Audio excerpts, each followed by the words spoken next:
We have breaking news out of South Windsor this morning where crews are battling a fire at an RV business. Details moments away. A community effort to resolve issues within the Hartford school system. We are checking in with Fox 61's Brooke Griffin for a live report just a few moments away. And 4 people accused of election fraud nearly 5 years ago appearing before a judge. We'll have the latest from Bridgeport. President Biden staying in the spotlight. We'll tell you what he said during the NATO summit and which New England Democrat is now urging him to step aside. All local, all morning. This is Fox 61, Connecticut's news station.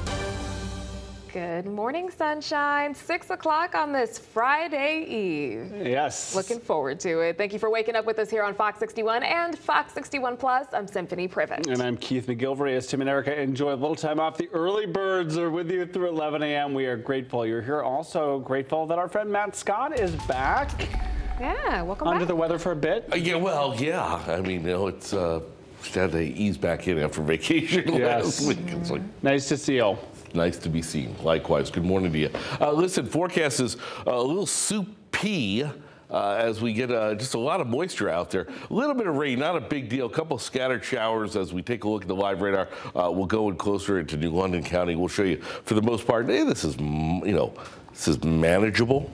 But we have some steady rain right now, right along 395 around Casino Country, entering Norwich town. Some light showers back over towards Griswold. Look at the numbers. They are warm. 77 degrees right now in Hartford, 77 also in New Haven and Danbury, 73 in Groton, New London, and the dew points. Oh, my goodness. Those numbers are a little too high. It is quite muggy out there. You're going to feel every bit of that. If there's any good news, the trend for today gets a little drier later on this afternoon, emphasis on a little bit, but still, by and large, a very steamy day. Temperatures near 90 degrees. If we get to 90, we continue the heat wave. A chance of showers in there, a little more so now than later on, but I'm not going to rule out maybe an isolated drip in the afternoon. Not a great deal, not a widespread deal. Is there widespread rain in the weekend forecast? There is one part that we are concentrating on, focusing on for that. We'll talk about that coming up. All right, let's check the road. 6:02, Symphony's got a look at traffic. Good morning. Good morning. Let's check out how things are shaping up so far on this Thursday. It's been a pretty smooth commute so far. Let's check out how the map looks in the 6 o'clock hour. No major holdups, a lot of green on the map there. Checking out I-84 through downtown Hartford. The volumes are not bad at all in the 6 o'clock hour. Drive time's looking good. No delays to report on 91, 84 or Route 2. We've got your next update coming up at 6:30. It is 6:03 right now. I want to talk about that breaking news we mentioned moments ago. This out of South Windsor this morning. And this is what is left at this point. Crews responding to a fire at an RV business. A live look here at the burned wreckage. This is Pete's RV Center on John Fitch Boulevard. The fire chief speaking with us moments ago and saying in total 4 camper RVs were destroyed. He says no one was at the business at the time. Questions about the cause, that is still under investigation. Working to get you more information, obviously, as we learn it. We will bring it to you on air and across our digital platforms as well. A new commission in Hartford will work to tackle issues within the public school system. It's called the Blue Ribbon Commission. Yeah, officials say the goal is to even the playing field of equity for students. We're checking in with Fox 61's Brooke Griffin, joining us live at Hartford Public High School this morning with a look at the issues that are being tackled first. Good morning, Brooke. Hi, good morning to you. These city and education leaders tell us that these issues are not something that just popped up overnight or even within the last year or two. They say that these are the result of decades of inequality when it comes to each and every school here in the Hartford Public School District. But they say now that this is a time to fix it. Now, the new Blue Ribbon Commission, that's what it's called, is co-chaired by Andrea Comer, Chief of Staff to State Treasurer, Hector Rivera, CEO of Our Piece of the Pie, and Catherine Carbone, former Bristol Schools Superintendent. Mayor Arunan Aryalampalam is tasking the group with pinpointing really the most pressing issues first within Hartford schools and coming up with tangible solutions to actually fix those issues. Now, so far, the biggest problems already being named are truancy, chronic absenteeism, absenteeism and academic issues, such as children just simply not reading at their grade level. The commission will meet regularly over the next 6 months and hold a town hall. This is going to be for parents to help determine a path forward. Officials have also announced that the city is providing an additional $10.5 million for the school budget this year.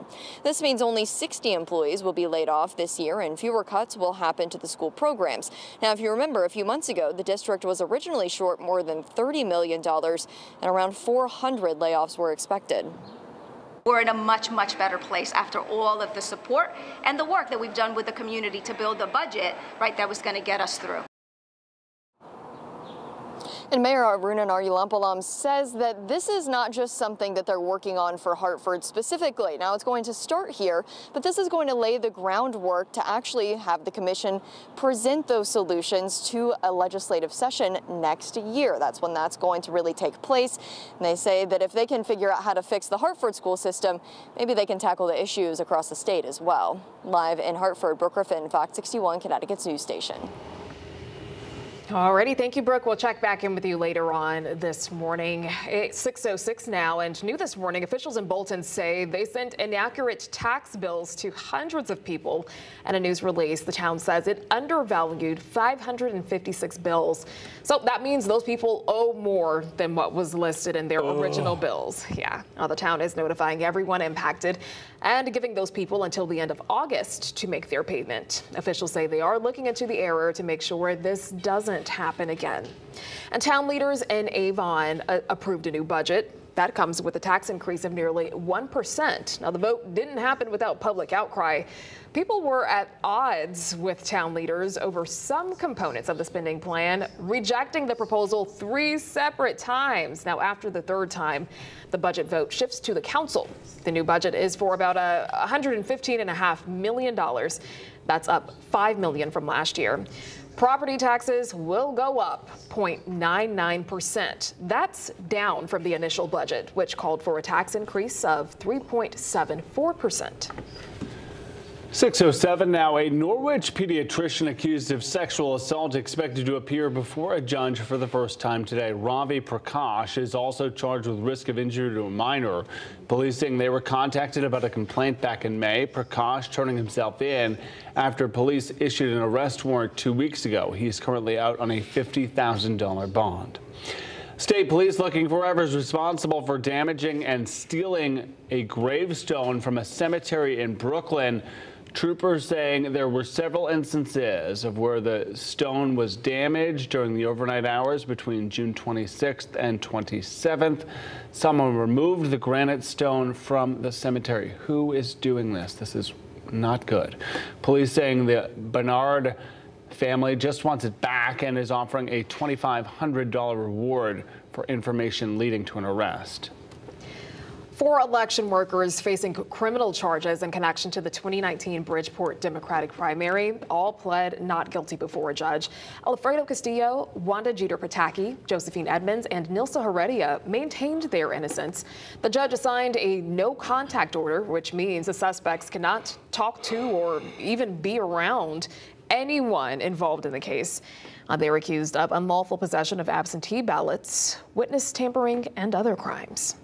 The victory that we've already received is that what Bridgeport voters have known has been going on for decades here in the city in our local elections has finally come to light and been proven. It's clear from anybody who can read between the lines that my client is a mere pawn in a power game that is so much larger than her.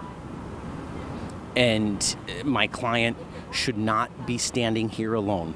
Mayor Joe Ganim should be here. Each of the defendants will be back in court at the end of August. Fox 61's Alexa Farrell tried to go to Mayor Ganim's office to get his thoughts on the case, which is in a public building, but security ordered her to leave. Yeah, Alexa Farrell did due diligence and they turned her away. All right.